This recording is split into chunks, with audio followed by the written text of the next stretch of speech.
Hôm nay là thứ Bảy, thời tiết đẹp. Tôi không đi học, tôi đi chơi với mẹ.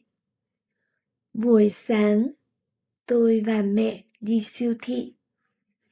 Ở siêu thị có nhiều đồ ăn và nước uống.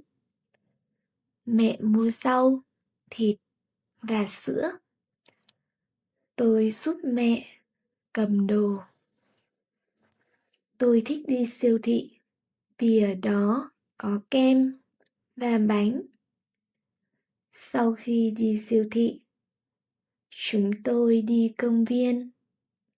Ở công viên có nhiều cây và hoa. Trẻ em chạy, chơi bóng và cười rất vui.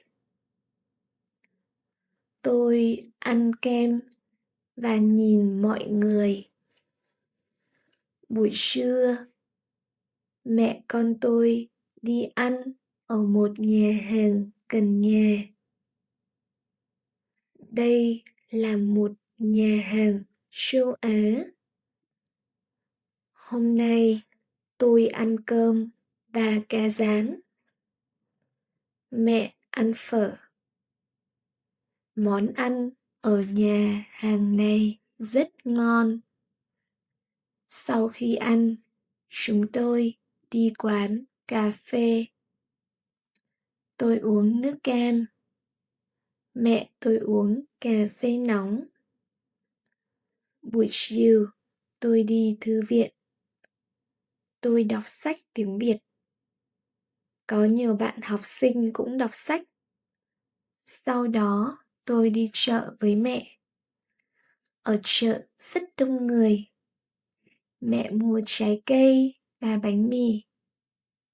Buổi tối, tôi và mẹ xem phim ở rạp chiếu phim. Bộ phim vui và hài hước. Tôi cười rất nhiều. Sau đó, chúng tôi về nhà lúc 10 giờ tối. Tôi đọc sách, mẹ tôi dọn nhà một chút. Sau đó, chúng tôi đi ngủ. Hôm nay là một ngày rất vui. Tôi yêu thành phố của mình. Tôi cũng yêu gia đình của tôi.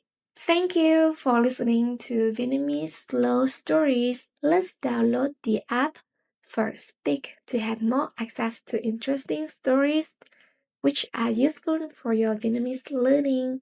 You also can have a chance to practice your listening skills, your reading skills, translation, and pronunciation there. Let's join us there.